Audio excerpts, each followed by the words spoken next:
Hi friends, ఈరోజు special వచ్చి మునక్కాయ టమాటో కర్రీ అండి. ఎలా చేసుకోవాలంటే ముందుగా 3 టమాటాలు ఇలా శుభ్రంగా కడిగి మూడు టమాటాలని ఇది ఇలా చిన్న ముక్కలుగా కట్ చేసి పెట్టుకోవాలండి.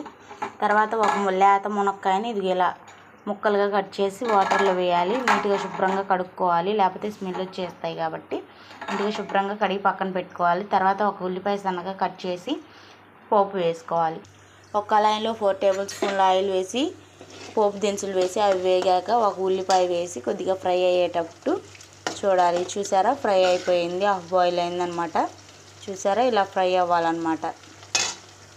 చూసారా, అలా ఫ్రై అయింది కాబట్టి ఇప్పుడు మనం ఈ టమాటో ముక్కలన్నీ వేసేయాలి. వేసేసి ఒకసారి జస్ట్ అలా కలపాలి. చూసారా, అలా కలిపాక 1/2 టేబుల్ స్పూన్ సాల్ట్ వేయాలి. సాల్ట్ వేసి ఒకసారి మొత్తం కలిసే విధంగా ఇలా ఒకసారి కలుపుకొని ఒక 2 మినిట్స్ వరకు మూత పెట్టేయాలండి. మూత పెట్టేస్తే ఏమవుతుందంటే త్వరగా మగ్గుతుందన్నమాట. మగ్గటం కోసం ఒక 2 మినిట్స్ మూత పెట్టాము. చూసారా, ఆయిల్ అంతా పైకి తేలింది. ఇప్పుడు ఈ టమాటోస్ని ఇది ఇలా కొంచెం ఇలా స్మాష్ చేసి, చూసారా అలా మొత్తం స్మాష్ అయిపోయింది కదా. ఇప్పుడు మనం ముందుగా కట్ చేసి పెట్టుకున్న మునక్కాయ ముక్కలు వేసి ఒకసారి బాగా కలిదిప్పాలన్నమాట.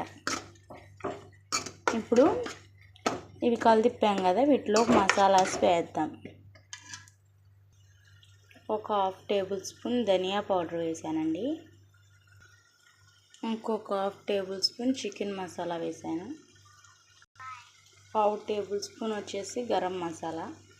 ఇప్పుడు ఈ 3 స్పైసెస్ కలిసే విధంగా ఒకసారి ఇది ఇలా బాగా కలిపి కొద్దిగా వాటర్ పోసుకున్నామండి. చూసారా, బాగా మిక్స్ అయ్యే విధంగా కలపాలన్నమాట. ఇప్పుడు దీంట్లో ఒక చిటికెడు పసుపు వేసి కొద్దిగా వాటర్ అనేది యాడ్ చేద్దాం. మునక్కాయ ముక్కలు మొత్తం ఉడకాలి కదా. ఈ గ్లాస్తో 1 గ్లాస్ వాటర్ అనేది పోసాను.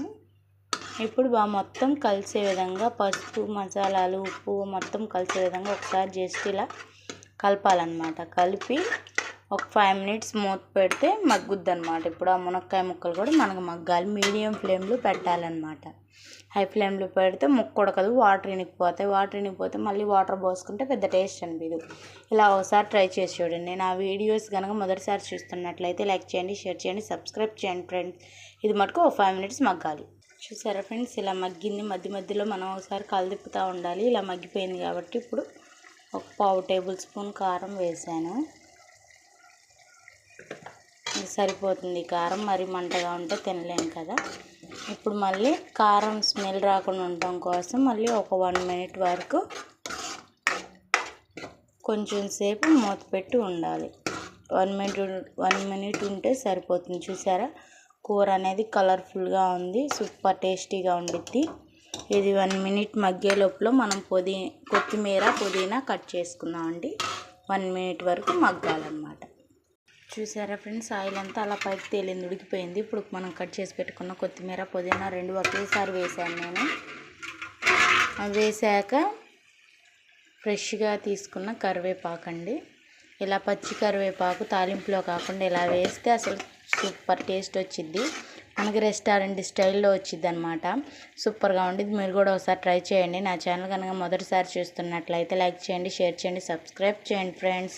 చూసారా, ఇంక ఇప్పుడు మనం స్టవ్ అనేది ఆపేద్దాం.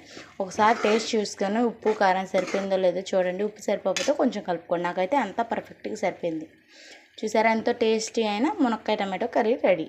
చూసారా, ఇంక ఇలా సర్వింగ్ బౌల్లో పెట్టేసుకుంటే రెడీ అయిపోయినట్టే. ఇలా నా ఛానల్స్ కొత్తగా చూస్తున్న వాళ్ళైతే లైక్ చేయండి, షేర్ చేయండి, సబ్స్క్రైబ్ చేయండి. ఇలా మంచి మంచి వీడియోస్ మళ్ళీ పెడుతుంటాను. చూసారా, ఎంత పర్ఫెక్ట్గా కుదిరిందో. అచ్చం రెస్టారెంట్ స్టైల్లో ఉందండి. ఇల్లంతా గుమగుమలాడిపోతుంది. మీకు కూడా నచ్చినట్లయితే ట్రై చేయండి. ఇలాగా ఒకసారి ట్రై చేసి ఎలా కుదిరిందో మీకు కామెంట్ సెక్షన్లో కామెంట్ చేయండి. Bye friends. రేపు మళ్ళీ వేరే వెరైటీతో మళ్ళీ కలుస్తాను. Bye friends.